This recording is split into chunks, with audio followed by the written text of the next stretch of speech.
Certa vez eu entrei num avião e sentei no meio assim de duas poltronas e uma senhorinha entrou no avião e eu percebi que ela estava muito nervosa. Muito nervosa. Estava na cara que era a primeira vez que ela estava andando de avião. E ela estava nervosa e ela foi e sentou assim na janela, preocupada. E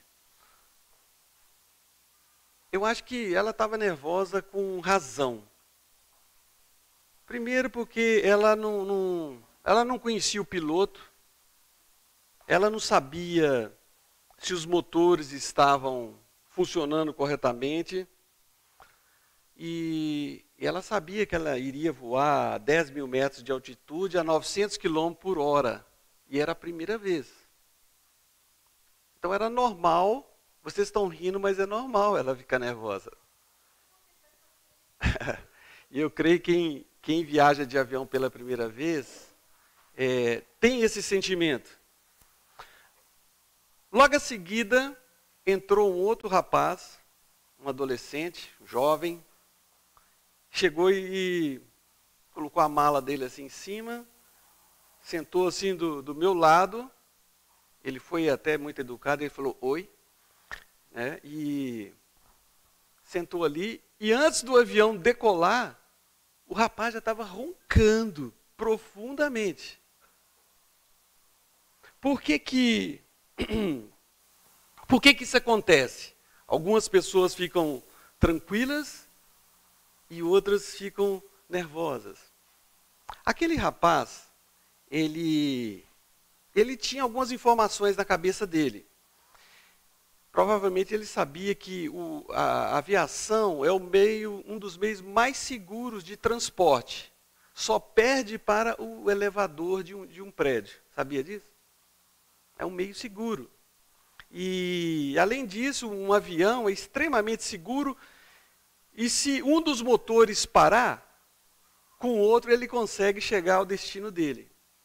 E se os dois pararem também, dependendo da altitude onde ele está, ele vai aterrissar também. Porque o avião ele tem toda essa segurança. E as pessoas também sabem que os pilotos são treinados. E que dificilmente um motor de avião dá problema. A não ser quando eu estou viajando de Recife para Campinas, o motor para, eu fico lá 12 horas no aeroporto esperando. Mas é assim. As pessoas sabem que dificilmente um avião cai. Ele cai, mas é mais difícil. Então, baseado nessas informações, algumas pessoas elas ficam tranquilas com relação a certas coisas que acontecem na nossa vida. Eu sei que a gente pode ter uma confiança na nossa capacidade, na nossa inteligência para fazer determinadas coisas. A gente pode ter confiança no nosso porte físico, na nossa aparência, achando que com isso nós vamos conseguir algumas coisas. Você pode confiar na sua habilidade de negociar através da sua fala. Você pode ter confiança, pode ter fé na sua força, na sua saúde. Você pode ter segurança, fé e confiança também nas suas habilidades de fazer algumas coisas e na sua capacidade de agir, de fazer as coisas. Você pode confiar na sua casa, pode confiar na sua família, pode confiar nas pessoas, você pode confiar nos médicos, mas chega um momento que tudo isso tem um fim. A nossa confiança nas coisas que existem, ela chega a um ponto que tem um limite. Chega um momento que você fica assim completamente desarmado diante das situações assim da vida, e você fala assim, agora só Deus mesmo para resolver esse caso. Você já passou por isso alguma vez? Só Deus mesmo. Por isso que a Bíblia nos exorta do início ao fim, a gente a viver pela fé. Mas o que significa viver pela fé? Viver pela fé, eu vou explicar aqui para vocês, porque tem muita gente que tem uma ideia equivocada do que significa viver pela fé. O texto que eu quero ler para vocês é esse aqui, que diz assim: ora, a fé é a certeza, mostra a realidade, a substância daquilo que esperamos e nos dá a convicção de coisas que não vemos. Isso é Hebreus 11:1. E o outro versículo, versículo 6, fala assim: de fato, sem fé é impossível, não tem jeito de agradar a Deus. Porquanto é necessário que aquele que se aproxima de Deus creia que Ele existe e que se torna galardoador dos que o buscam.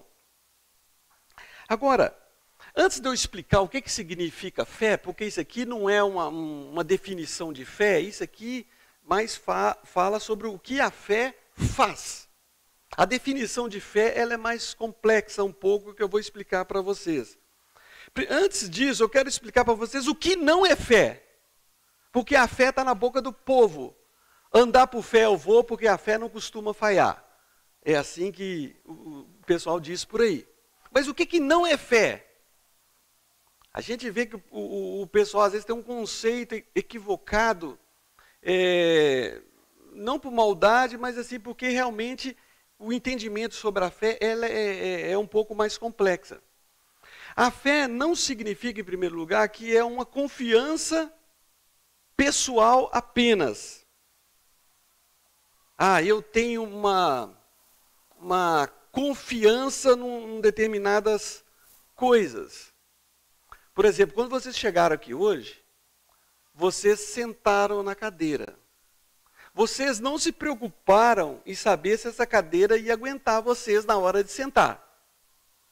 Eu sei que vocês já estão acostumados, que já funciona automaticamente de vocês, que a cadeira aqui geralmente não vai quebrar, vai sentar. A não ser quando, deixa para lá.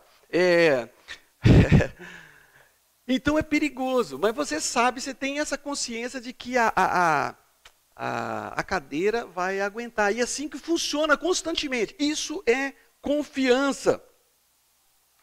O mesmo acontece com a criança, que ela já confia no pai. Eu lembro o meu filho, certa vez, eu estava numa piscina, na parte funda, e ele estava num lugar mais alto, assim, né? E eu brincando com ele, eu falei, pula! E não é que ele pulou mesmo? Puf! Eu falei, nossa! E eu estava no fundo. E ele não tinha a mínima ideia que era. Ele tinha 3 anos por aí. Ele não sabia nadar, mas ele pulou porque ele confiava em mim.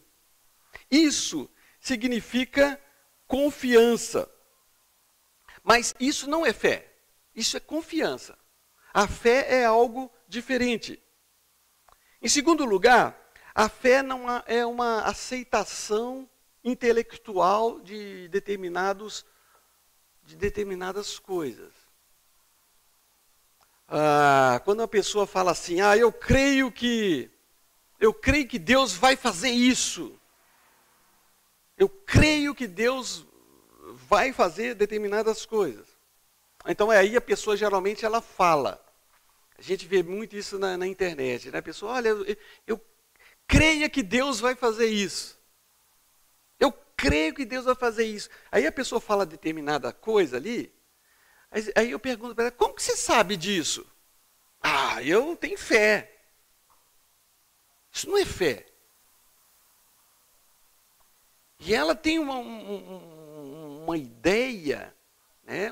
Ela assim, às vezes a pessoa tem ela sabe determinadas coisas sobre Deus. Vocês já viram no Instagram, aparecem algumas pessoas falando assim, olha, Deus mandou te falar que não sei o quê, eu não sei o quê. Deus está fazendo isso. Olha, eu tenho uma palavra para você. Deus revelou, Deus vai fazer. Deus tem isso aqui para você. Isso aqui, na verdade, chama-se pensamento positivo. A pessoa tem algumas ideias e ela acha que vai fazer algumas coisas, mas tudo baseado assim no pensamento positivo que ela tem. E isso não é fé. Aceitação intelectual. Eu conheço muitas pessoas que são ateias, que odeiam o Evangelho, mas elas conhecem a história da Bíblia, elas sabem algumas afirmações sobre Deus. E essa fé intelectual, isso aqui, é uma fé que a pessoa só tem um conhecimento de Deus apenas, de alguns fatos da história da Bíblia, mas que não resulta em nada. É aquela fé diabólica que Tiago fala, né? Até o diabo também, ele crê e treme. O diabo sabe algumas coisas sobre Deus. Mas é apenas um conhecimento intelectual. O pensamento positivo é quando a pessoa, ela fala assim, eu creio que vai fazer isso. Ou então assim, creia, vai, força. Isso é pensamento positivo. Isso não é fé. Então quando a pessoa fala assim, olha, eu tenho uma palavra de Deus para você. Aí ela pega um versículo e começa a falar um monte de promessas. Isso, na verdade, é horóscopo evangélico. Isso é um horóscopo evangélico que não tem base. É um pensamento positivo. Em quarto lugar, a fé não é um conhecimento sem fundamento. Então aqui a gente vê que não é uma confiança pessoal. Eu creio, mas não é uma aceitação intelectual, aquele conhecimento teórico.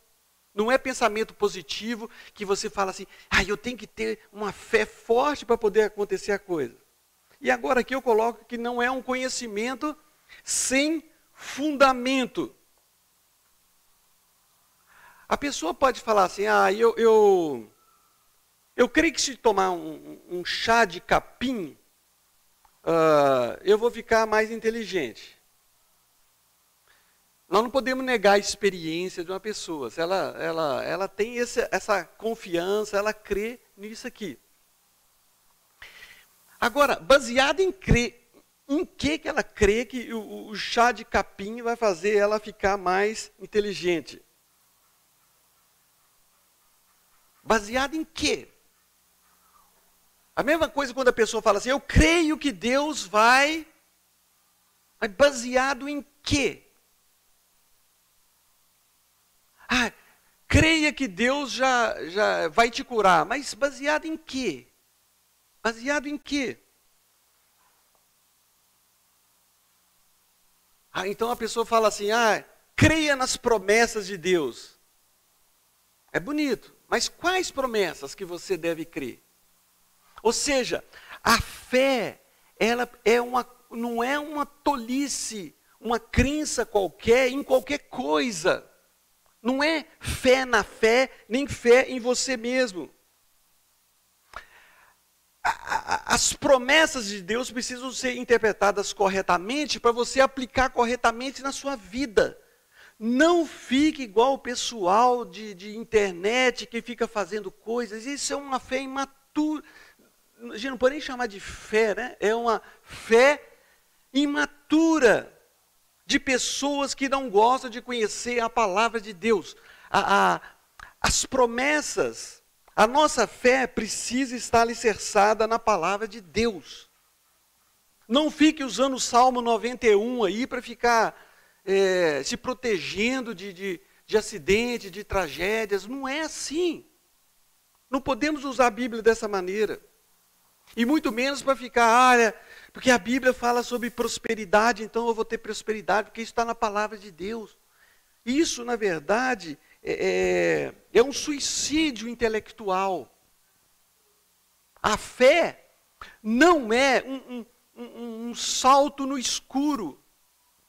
A fé, ela precisa estar baseada em alguma coisa.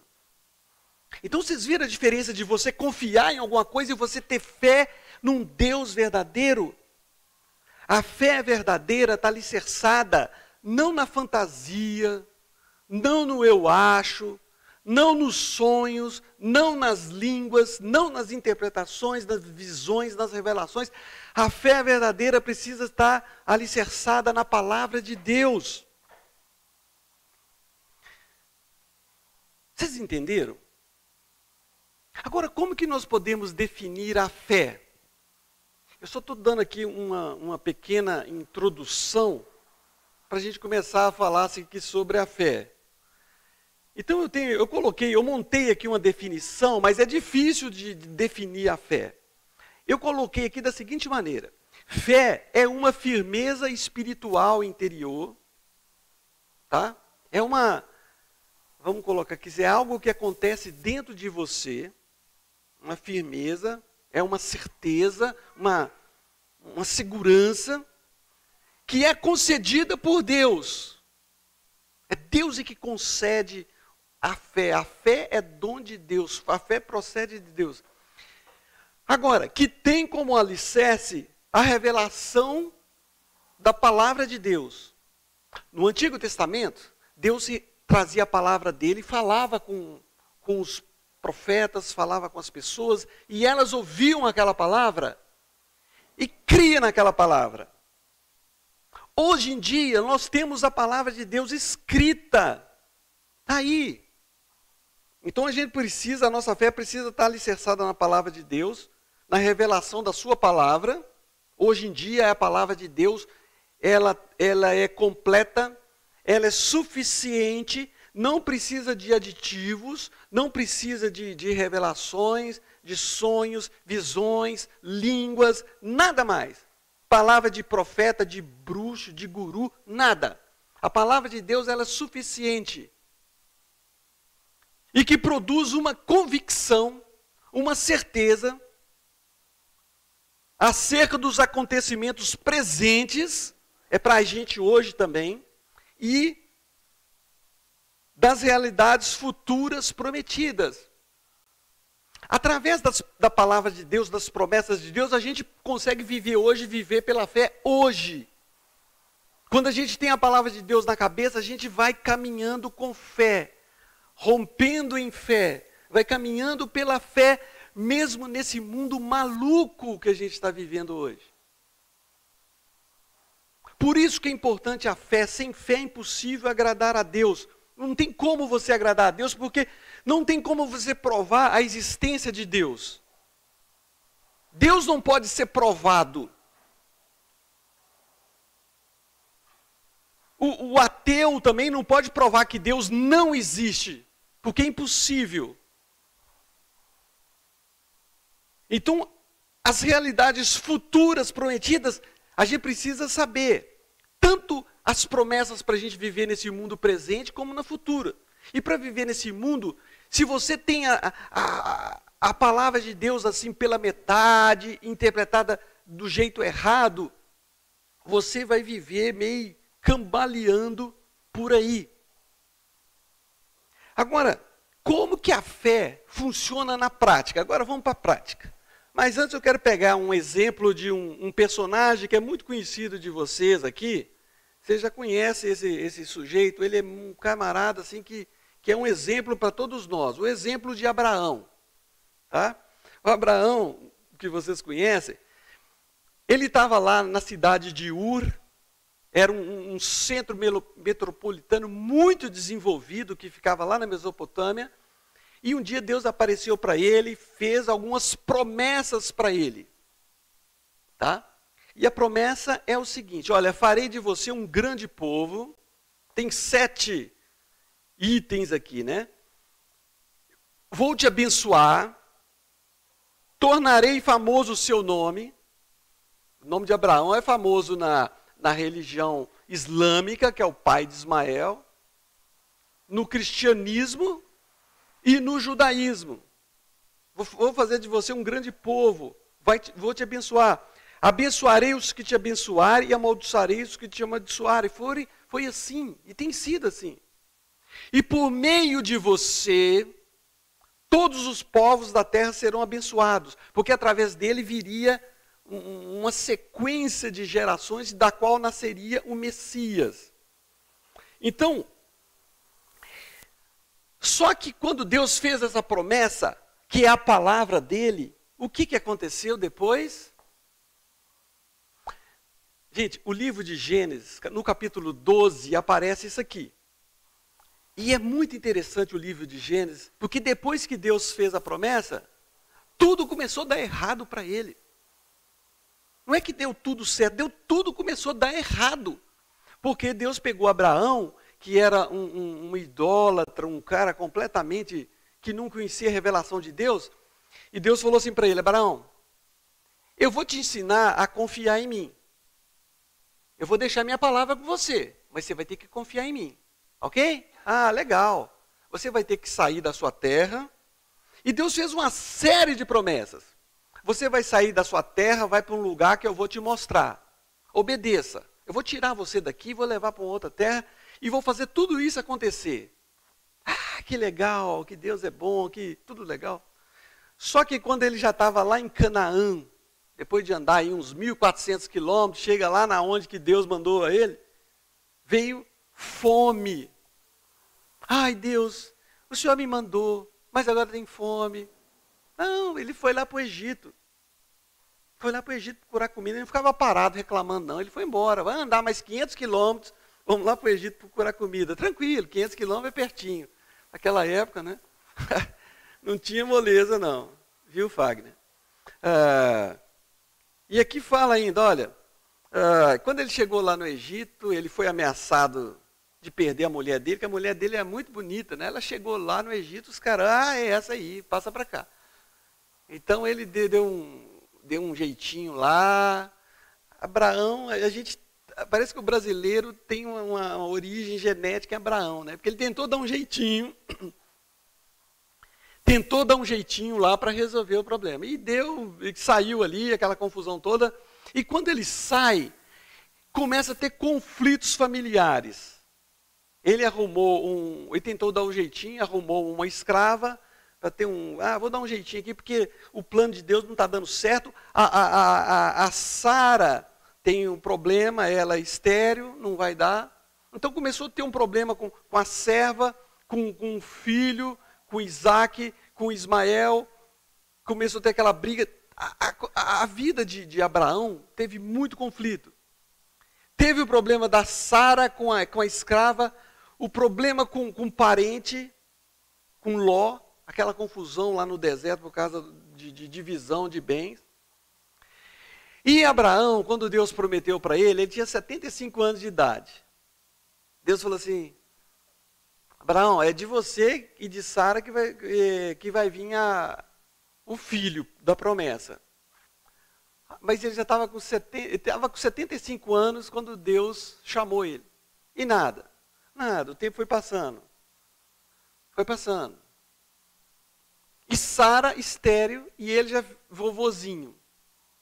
Então, quando ele estava com 100 anos de idade, o filho dele com Sara nasceu.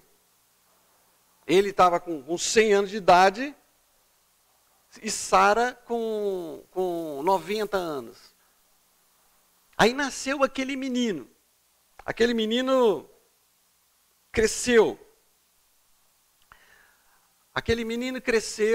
E quando ele estava com uma certa idade ali, que Abraão já tinha experimentado, viu que Deus fez um milagre muito grande, dando a ele um filho, já numa idade bem idosa, né? Tanto é que quando Deus prometeu isso para eles, a Sara já velhinha, estéril, e ele vovozão, quando Deus prometeu para ele, o que ele fez?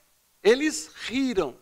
Por isso que ele tem o nome de Isaac, né? Um nome hebraico que significa riso, né? Porque como? E aquela promessa de Deus realmente aconteceu através de um milagre. E agora o menino está com 12 anos. E o que Deus vai fazer com ele? Olha só o que acontece. Pela fé, Abraão, quando posto à prova, Deus falou para ele: Abraão, agora que seu filho está aí, eu prometi para você que dele vai sair que vai ser o filho prometido, o Messias, de Isaac. Agora Deus falou para ele: oferece Isaac em sacrifício. Como assim? Agora que o menino nasceu, eu vou ter que oferecer ele em sacrifício? E aqui fala, pela fé. A fé que Abraão teve estava alicerçada naquela promessa. E ele aprendeu a confiar em Deus, apesar de ser uma coisa muito difícil. Que quando Deus falou assim, pega o seu filho, oferece ele em sacrifício. Aqui fala que pela fé Abraão, quando posto à prova, ofereceu Isaac. Pegou Isaac, vamos ali. Vamos pegar aqui graveto, vamos pegar algumas coisas. E nós vamos ali fazer um sacrifício, depois a gente volta. Aí ele foi no Monte Moriá, que é lá em Jerusalém, que onde tem aquela cúpula dourada ali, que é o Monte Moriá, o local do sacrifício, foi ali. E Isaac estava notando alguma coisa esquisita, porque era para fazer um sacrifício, mas não tinha o cordeiro. Não tinha o cordeiro. E amarrou o menino, colocou lá ele em cima do sacrifício lá, e ele pegou o cutelo, a faca, e falou, eu vou sacrificar esse menino. Olha que pai malvado, né? Não é malvado? Parece que é uma coisa esquisita. Não é que isso aqui não serve de exemplo para os pais hoje, tá?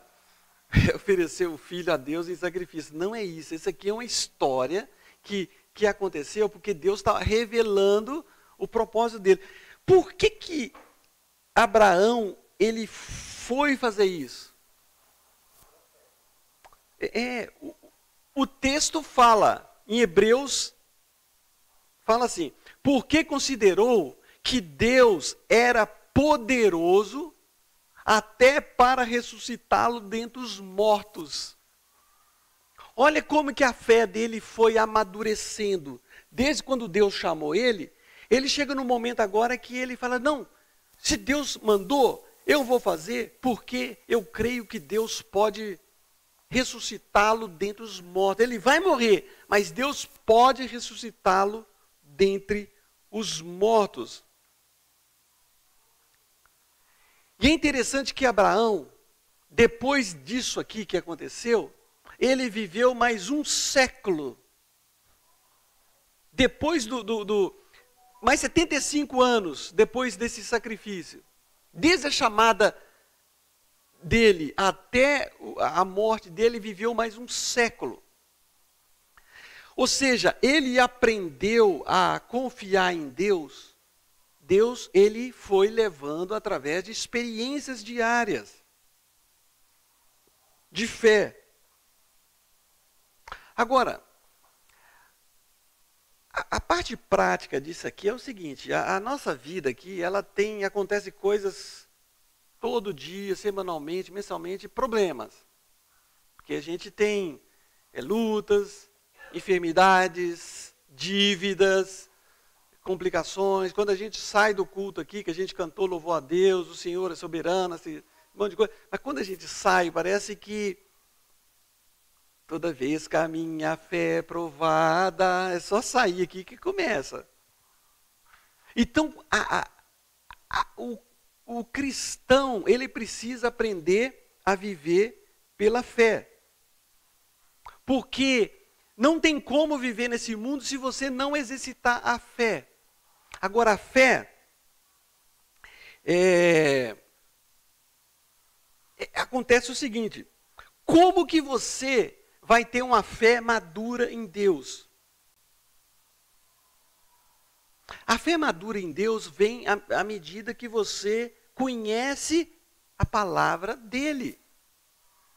Por isso que é importante você ler a sua Bíblia. Leia a sua Bíblia. Leia pelo menos uma vez por ano. Leia, estude. Estude a sua Bíblia. Participe da escola dominical. Tenha estudo pessoal. Gente, a coisa mais importante é você conhecer a palavra de Deus, a Bíblia. Porque para você viver com fé, você precisa conhecer a palavra de Deus. Porque o Espírito vai usar o conhecimento que você tem de Deus. Porque a espada do Espírito é a palavra de Deus. Como você vai viver num mundo desse se você não conhece a palavra de Deus? Assistir milagres não resolve os problemas. É o que eu falei hoje de manhã.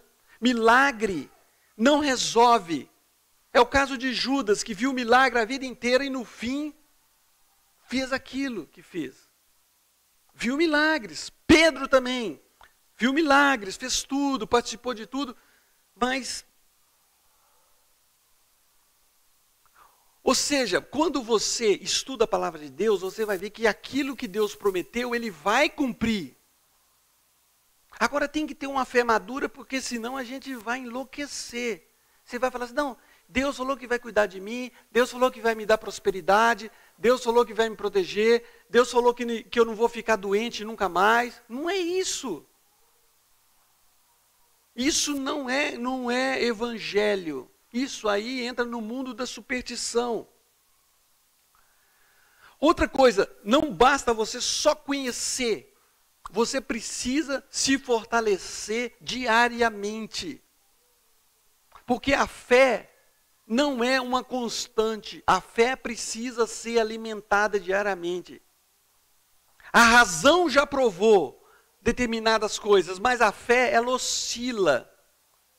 E a fé é a arte de permanecer firme diante de provas baseado naquilo que está escrito na palavra de Deus, interpretado corretamente. Por isso que é importante, para viver pela fé, você precisa conhecer o manual da fé, o livro da fé, que é a palavra de Deus. Então você que está aqui no culto hoje, você saiu da sua casa, achou que isso aqui é um trabalho danado. Não! A gente precisa... mas eu não lembro o que foi falado no culto há 3 semanas atrás. Não importa. Você lembra o que você comeu há 3 semanas atrás também? Não, mas aquilo foi importante naquele momento. Isso que a gente faz aqui é uma comida diária para a gente viver. A gente não pode falar assim, já fui no culto agora, só vou voltar daqui 1 mês, 2 meses e pronto, acabou. Eu já estou salvo mesmo, então vai dar tudo certo. Em terceiro lugar, você precisa praticar. Tente colocar num papelzinho os problemas que vocês estão passando. Tá bom, aquela lista vamos supor que seja uma lista enorme. O que vocês precisam fazer? Vocês precisam ver o que Deus acha sobre aquele ponto. Não é que Deus... Ele vai resolver todos os seus problemas. É que Deus, Ele pode resolver os seus problemas. E a fé leva você a saber que Deus está no controle de todas as coisas. E que Ele vai agir segundo a vontade dEle, que Ele tem o melhor para a gente, que a gente sabe que esse Deus com um poder tremendo, para criar o mundo e tudo que existe, esse Deus é suficientemente sábio para tomar conta da gente, a despeito da desolação que a gente possa ser submetido. Isso é que é fé madura, isso é que você jogar nos braços de Deus. Entrega o teu caminho ao Senhor, confia nele, e o mais Ele fará. Entregar é fácil, o difícil é confiar. A gente entrega, mas depois a gente pega de volta, né? Então é importante a gente exercitar e praticar a fé. Porque senão a gente fica paralisado. Certa vez um alpinista, ele resolveu escalar um pico bem íngreme. E ele resolveu ir sozinho para realizar essa façanha.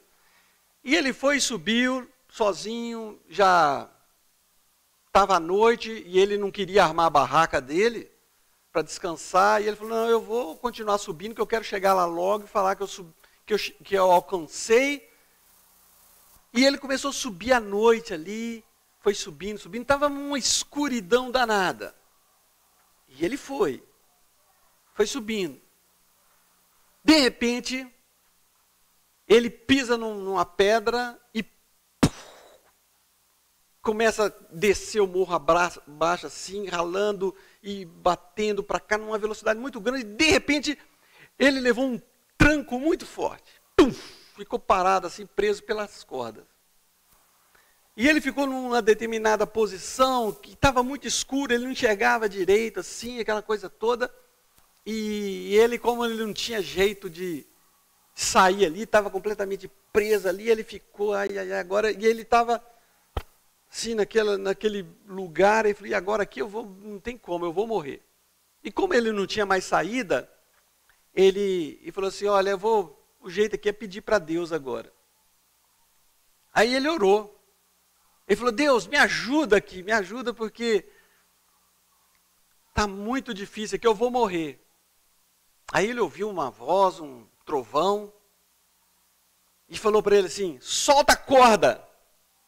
Ele, não dá para soltar. Solta a corda. Aí eu falei, não dá. Aqui se eu soltar, eu vou cair lá e vou morrer. Solta a corda. E ele não soltou. Ele ficou preso. As equipes de busca foram atrás dele. E quando chegaram lá, viu que ele estava congelado, segurando a corda a 1 metro do chão.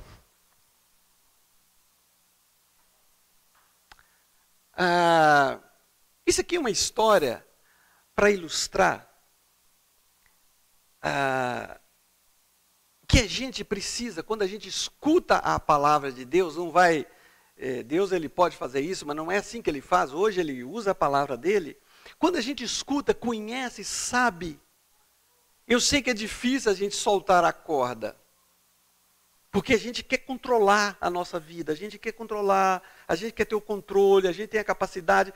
Parece que quando não resta mais nada, aí que a gente clama para Deus. Mas mesmo Deus sendo colocado em segundo plano, em último lugar, mesmo assim ele está de braços abertos para receber a gente. Então, viva pela fé, com uma fé madura, uma fé com sabedoria, sabendo que Deus está no controle de todas as coisas. Não fique desesperado, porque o diabo quer que você desanime, que você não venha mais, porque Deus ele fez coisa errada com você, que Deus ele não soube controlar direito a sua vida, que tudo está no controle de Deus. É difícil para aceitar isso? Extremamente difícil. Porque a nossa natureza, nós queremos viver independente de Deus. É assim desde o Éden. Mas a gente precisa crer na palavra de Deus. A palavra de Deus ela é útil, ela é suficiente, ela é poderosa, ela orienta. Então, quando as pessoas têm fé madura em Deus, é só assim para poder viver nesse mundo. Não tem outra maneira. Fora de Deus é morte, é loucura, falta de esperança. É você andar com os olhos vedados porque você não sabe o que vai acontecer.